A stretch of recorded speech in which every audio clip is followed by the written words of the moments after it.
Quand vous n'obtenez pas ce que vous voulez à un certain niveau, vous ne vous autorisez pas de recevoir.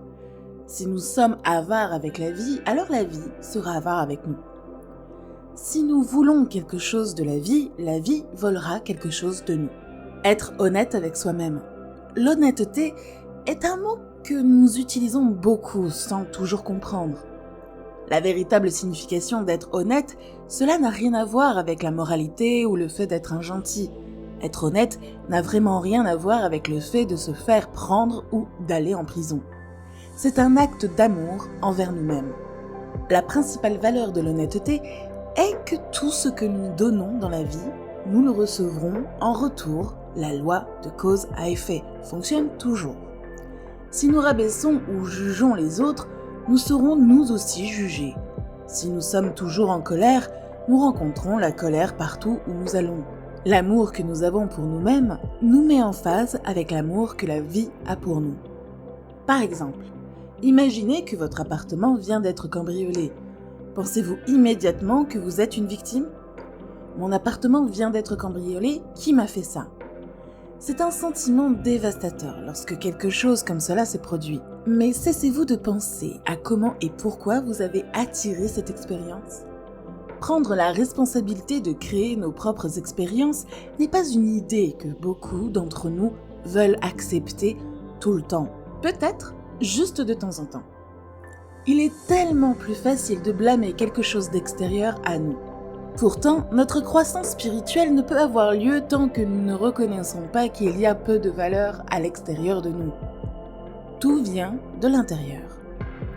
Lorsque j'entends que quelqu'un vient d'être volé ou a subi une perte quelconque, la première question que je pose est « Qui as-tu volé récemment ?»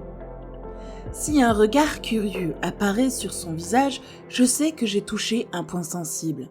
Si nous repensons à un moment où nous avons pris quelque chose et qu'on pense ensuite à ce qu'on a perdu peu de temps après, le lien entre les deux expériences peut nous ouvrir les yeux.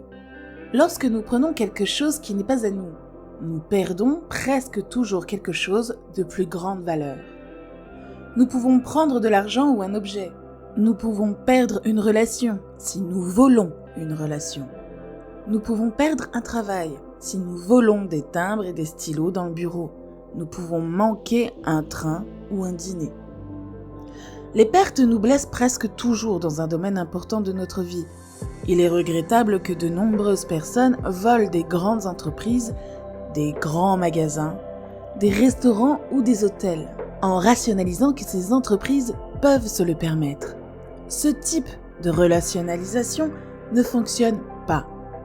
Les lois de cause à effet continuent à fonctionner pour chacun d'entre nous.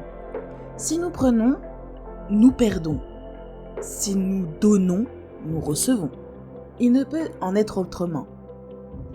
S'il y a beaucoup de pertes dans votre vie, ou beaucoup de choses vont mal, vous pourriez examiner comment vous agissez avec certaines personnes. Volez-vous de façon bienveillante à une autre personne du temps ou de l'estime de soi ? Chaque fois qu'une personne se sent coupable, nous lui volons son estime de soi.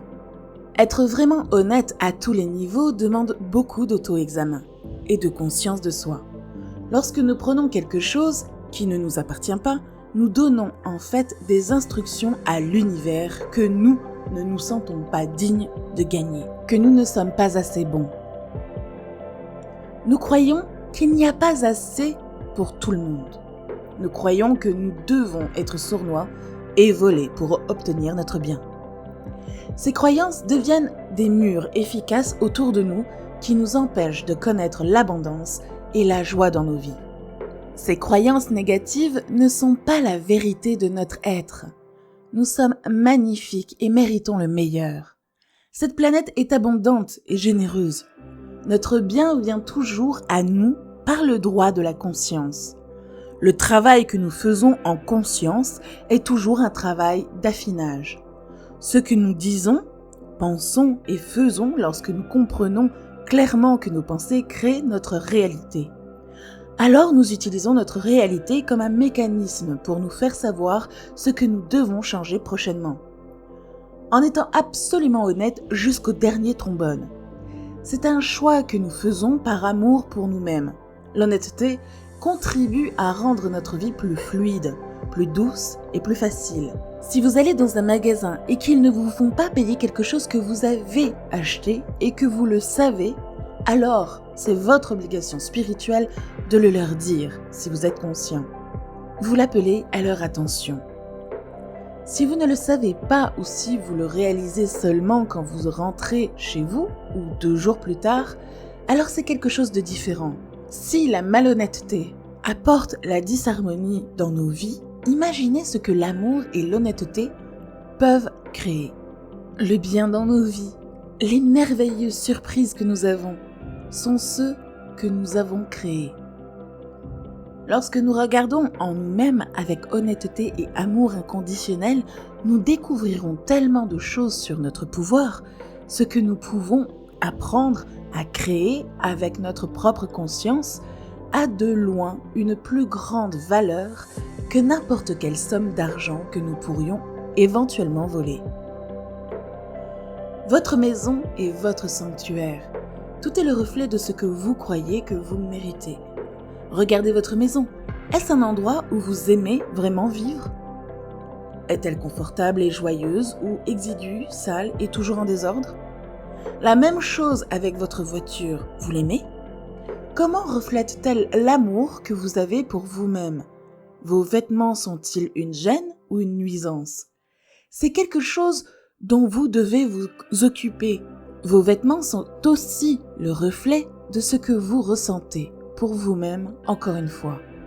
Les pensées que nous avons sur nous-mêmes peuvent toujours être changées.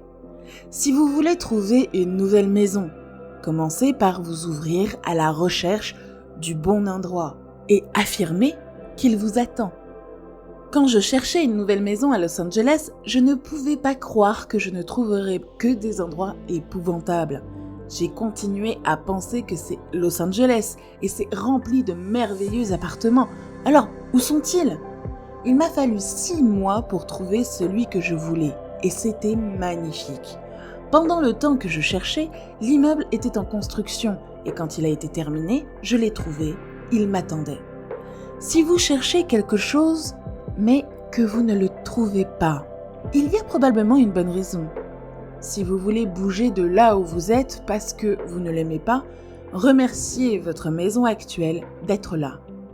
Appréciez qu'elle vous protège contre les intempéries. Si c'est difficile de l'aimer, commencez par une partie de la maison que vous aimez. Ça peut être un coin de votre chambre à coucher. Ne dites pas que je déteste cette vieille maison car si vous le faites, vous ne trouverez pas quelque chose que vous aimez. Vous devez être ouvert à recevoir une nouvelle maison merveilleuse. Si votre maison est en désordre et encombrée, alors commencez à la nettoyer. Votre maison est le reflet de votre esprit. Concernant les relations amoureuses, je suis une grande admiratrice du docteur Bernie Siegel du Connecticut, un chirurgien qui a écrit Amour, médecine et miracles. Le Dr Siegel a appris beaucoup de ses patients atteints de cancer. Et je voudrais partager ce qu'il dit sur l'amour inconditionnel. Beaucoup de gens, en particulier les patients atteints de cancer, grandissent en croyant qu'il y a un terrible défaut au centre de leur être. Un défaut qu'ils doivent cacher s'ils veulent avoir une chance d'être aimés. Se sentir mal aimé et non aimable, c'est un être condamné à la solitude.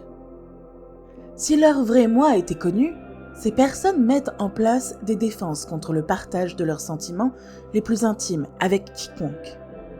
Parce que ces personnes ressentent un profond vide intérieur. Ils en viennent à voir toutes les relations et transactions en termes d'obtention de quelque chose pour remplir le vide intérieur vaguement compris. Ils ne donnent de l'amour qu'à condition qu'ils obtiennent quelque chose en échange. Et cela conduit à un sentiment de vide de plus en plus profond qui maintient le cercle vicieux. Chaque fois que je donne une conférence et que je donne à mon public l'opportunité de poser des questions, je peux toujours compter sur le fait qu'on me demande une chose en particulier. Comment puis-je créer des relations saines et durables? toutes les relations sont importantes car elles reflètent ce que vous ressentez pour vous-même. Si vous vous faites constamment du mal en pensant que tout ce qui va mal est de votre faute ou que vous êtes toujours une victime, alors vous allez attirer le type de relation qui renforce ces croyances. Une femme m'a dit qu'elle était dans une relation avec un homme très attentionné et aimant, mais qu'elle avait besoin de tester son amour. Je lui ai demandé pourquoi elle voulait tester son amour. Elle m'a répondu qu'elle ne se sentait pas digne de son amour parce qu'elle ne s'aimait pas suffisamment. Alors j'ai suggéré que 3 fois par jour, elle se tienne debout, les bras ouverts, et de dire « je suis prête à laisser entrer l'amour ». Puis je lui ai dit de se regarder dans les yeux et de dire « je le mérite et je suis prête à recevoir l'amour ». Trop souvent, vous reniez votre bien parce que vous ne croyez pas que vous pouvez l'avoir. Par exemple, vous voulez vous marier ou avoir une relation durable. La personne avec laquelle vous sortez a des qualités que vous recherchez chez un partenaire. Vous savez que vous êtes sur la bonne voie. Un peu plus de ceci ou vous voulez ajouter un peu plus de cela.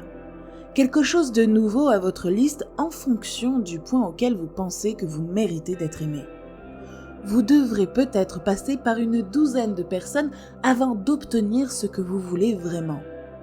Si vous croyez qu'une puissance supérieure vous a entouré de personnes vraiment aimantes, ou que toutes les personnes que vous rencontrez ou que vous connaissez n'apportent que du bien dans votre vie, alors c'est le type de relation que vous finirez par attirer pour vous-même.